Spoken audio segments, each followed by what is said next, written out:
واقعہ سلطان صلاح الدین ایوبی قسط نمبر 9 اپنا اسلامک اسٹوڈیو۔ علی بن سفیان نے وہی مشورہ دیا جو اس نے پہلے دیا تھا، اگر ناجی سے کمان لی جائے تو جذبہ بھی پیدا کیا جا سکتا ہے۔ علی بن سفیان نے کہا مگر سلطان صلاح الدین ایوبی ناجی جیسے سالار کو سبکدوش نہیں کرنا چاہتا تھا بلکہ سدھار کر راہ حق پر لانا چاہتا تھا۔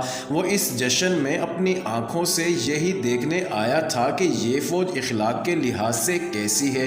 اس کو ناجی کی اس بات سے ہی مایوسی ہوئی تھی کہ ناجی کے کمانڈر اور سپاہی شراب پینا چاہتے ہیں اور ناچ گانا بھی ہوگا۔ سلطان صلاح الدین ایوبی نے اس درخواست کی منظوری صرف اس وجہ سے دی تھی کہ وہ دیکھنا چاہتا تھا کہ یہ فوج کس حد تک عیش و عشرت میں ڈوبی ہوئی ہے۔ بہادری، شجاعت، شہ سواری، تیغ زنی، تلوار زنی میں تو یہ فوج جنگی معیار پر پورا اترتی تھی، مگر جب کھانے کا وقت آیا تو یہ فوج بدتمیزیوں، بلا نوشوں اور ہنگامہ پرور لوگوں کا ہجوم بن گئی۔ کھانے کا انتظام وسیع و عریض میدان میں کیا گیا تھا اور ان سے ذرا دور سلطان صلاح الدین ایوبی اور دیگر مہمانوں کے کھانے کا انتظام کیا گیا تھا۔ سینکڑوں سالم دمبے اور بکرے، اونٹوں کی سالم رانیں اور ہزاروں مرغ روسٹ کیے گئے تھے۔ دیگر لوازمات کا کوئی شمار نہ تھا اور سپاہیوں کے سامنے شراب کے چھوٹے چھوٹے مشکیزیں اور سراہیاں رکھ دی گئی تھیں۔ سپاہی کھانے اور شراب پر ٹوٹ پڑے اور غٹاغٹ شراب چڑھانے لگے اور مارکہ آرائی ہونے لگی۔ سلطان صلاح الدین ایوبی یہ منظر دیکھ رہا تھا اور خاموش تھا۔ اس کے چہرے پر کوئی تاثر نہ تھا جو یہ ظاہر کرتا کہ وہ کیا سوچ رہا ہے۔ اس نے ناجی سے صرف اتنا کہا 50,000 فوج میں آپ نے یہ آدمی کس طرح منتخب کیے؟ کیا یہ آپ کے بدترین سپاہی ہیں؟ نہیں امیر مصر، یہ 2000 عسکری میرے بہترین سپاہی ہیں۔ آپ نے ان کے مظاہرے دیکھے، ان کی بہادری دیکھی ہے۔ میدان جنگ میں جس جان بازی کا مظاہرہ کریں گے وہ آپ کو حیران کر دے گی۔ آپ ان کی بدتمیزی کو نہ دیکھیں، یہ آپ کے اشارے پر جان قربان کر دیں گے۔ میں انہیں کبھی کبھی کھلی چھٹی دے دیا کرتا ہوں کہ مرنے سے پہلے دنیا کے رنگ و بو کا پورا مزہ اٹھا لیں۔ ناجی نے غلامانہ لہجے میں کہا۔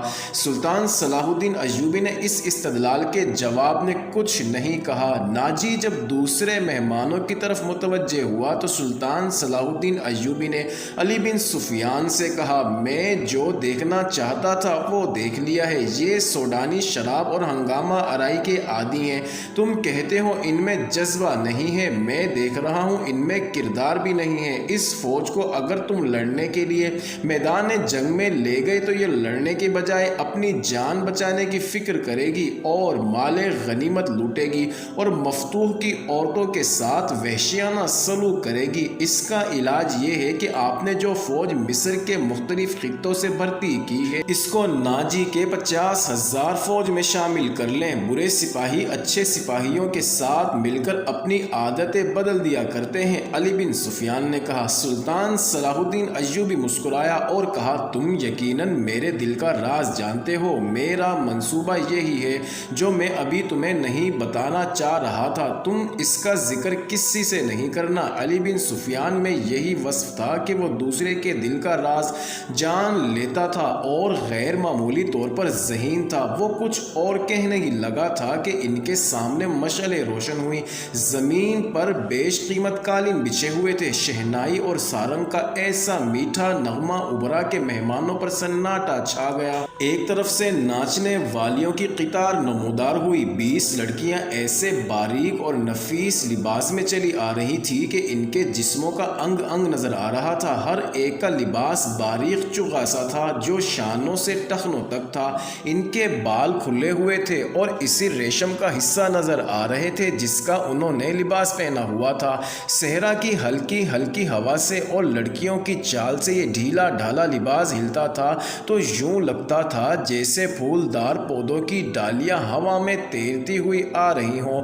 ہر ایک کے لباس کا رنگ جدا تھا، ہر ایک کی شکل و صورت ایک دوسرے سے مختلف تھی، لیکن جسم کی لچک میں ساری ایک ہی جیسی تھی۔ ان کے مرمری بازو عریاں تھے، وہ چلتی آ رہی تھی لیکن قدم اٹھتے نظر نہیں آ رہے تھے۔ وہ ہوا کی لہروں کی مانند تھی، وہ نیم دائرے میں ہو کر رہ گئیں۔ سلطان صلاح الدین ایوبی کی طرف منہ کر کے تعظیم کے لیے جھکیں۔ سب کے بال سرک کر شانوں پر آ گئے۔ سازندوں نے ان ریشمی بالوں اور جسموں کے جادو میں تجسم پیدا کر دیا تھا۔ دو سیاہ فام دیو ہیکل حبشی جن کی کمر کے گرد چیتوں کی کھال تھی، ایک بڑا سا ٹوکرا اٹھائے تیز تیز قدم چلتے آئے اور ٹوکرا نیم دائرے کے سامنے رکھ دیا۔ سازندوں سپیروں کے بین کی دھن بجانے لگے۔ حبشی مست سانڈوں کی طرح پھنکارتے ہوئے غائب ہوئے۔ ٹوکری میں سے ایک بڑی کلی اٹھی اور پھول کی طرح کھل گئی۔ اس پھول میں سے ایک لڑکی کا چہرہ نمودار ہوا اور پھر وہ اوپر کو اٹھنے لگی۔ یوں لگنے لگا جیسے سرخ بادلوں میں سے ایک چاند نکل رہا ہو۔ یہ لڑکی اس دنیا کی معلوم نہیں ہوتی تھی۔ اس کی مسکراہٹ بھی عارضی نہیں تھی۔ اس کی آنکھوں کی چمک بھی مصر کی کسی لڑکی کی آنکھوں کی چمک جیسی نہیں لگتی تھی، اور جب لڑکی نے پھول کی چوڑی پتیوں میں سے باہر قدم رکھا تو اس کے جسم کی لچک نے تماشائیوں کو محصور کر دیا۔ علی بن سفیان نے سلطان صلاح الدین ایوبی کی طرف دیکھا۔ اس کے ہونٹوں پر مسکراہٹ تھی۔ سلطان صلاح الدین ایوبی نے اس کے کانوں میں کہا، علی، مجھے توقع نہیں تھی کہ یہ اتنی خوبصورت ہوگی۔ ناجی نے سلطان صلاح الدین ایوبی کے پاس آ کر کہا، امیر مصر کا اقبال بلند ہو۔ اس لڑکی کا نام زکوئی ہے۔ اسے میں نے آپ کی خاطر اسکندریہ سے بلوایا ہے۔ یہ پیشہ ور رقاصہ نہیں، یہ طوائف بھی نہیں۔ اس کو رقص سے پیار ہے، شوقیہ ناچتی ہے، کسی محفل میں نہیں جاتی۔ میں اس کے باپ کو جانتا ہوں، ساحل پر مچھلیوں کا کاروبار کرتا ہے۔ یہ لڑکی آپ کی عقیدت مند ہے، آپ کو عظیم انسان مانتی ہے۔ میں اتفاق سے اس کے گھر اس کے باپ سے ملنے گیا تو اس لڑکی نے استدعا کی کہ سنا ہے سلطان صلاح الدین ایوبی امیر مصر بن کر آئے ہیں، اللہ کے نام پر مجھے اس سے ملوا دو۔ میرے پاس اپنی جان اور رقص کے سوا کچھ بھی نہیں جو میں اس عظیم ہستی کے پاؤں میں پیش کر سکوں۔ قابل صد احترام امیر، میں نے آپ سے رقص اور ناچ کی اجازت اس لیے مانگی تھی کہ میں اس لڑکی کو آپ کے حضور پیش کرنا چاہتا تھا۔ کیا آپ نے اسے بتایا تھا کہ میں کسی لڑکی کو رقص یا عریانی کی حالت میں اپنے سامنے نہیں دیکھ سکتا؟ یہ لڑکیاں جسے آپ ملبوس لائے ہیں بالکل ننگی ہیں۔ سلطان صلاح الدین ایوبی نے کہا، عالی مقام، میں نے بتایا تھا کہ امیر مصر رقص کو ناپسند کرتے ہیں، لیکن یہ کہتی تھی کہ امیر مصر میرا رقص پسند کریں گے کیونکہ اس میں گناہ کی دعوت نہیں، یہ ایک باعصمت لڑکی کا رقص ہوگا۔ میں ایوبی کے حضور اپنا جسم نہیں اپنا رقص پیش کروں گی۔ اگر میں مرد ہوتی تو سلطان کی جان کی حفاظت کے لیے محافظ دستے میں شامل ہو جاتی۔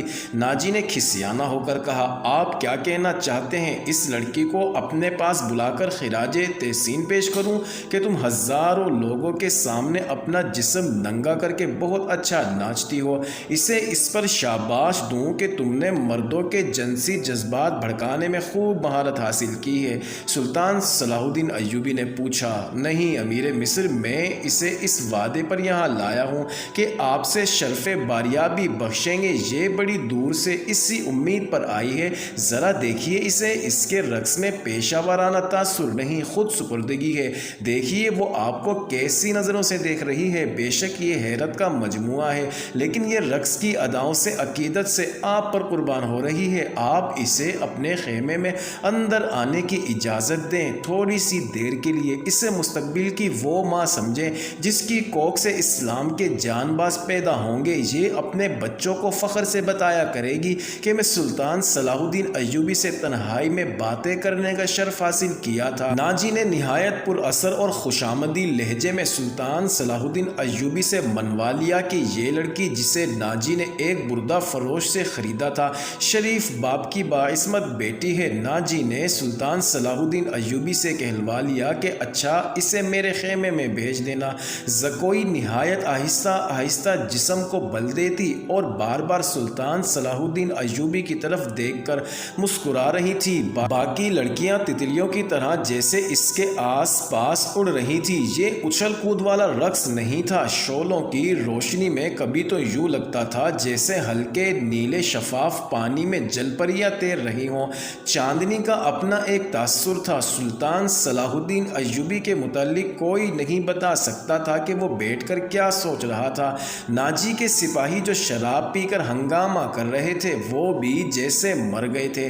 زمین اور آسمان پر وجہ طاری تھا۔ ناجی اپنی کامیابی پر بہت مسرور تھا اور رات گزرتی جا رہی تھی۔ معزز ناظرین، جاری ہے اگلی ویڈیو قسط نمبر 10 میں، دیکھنا مت بھولیے گا۔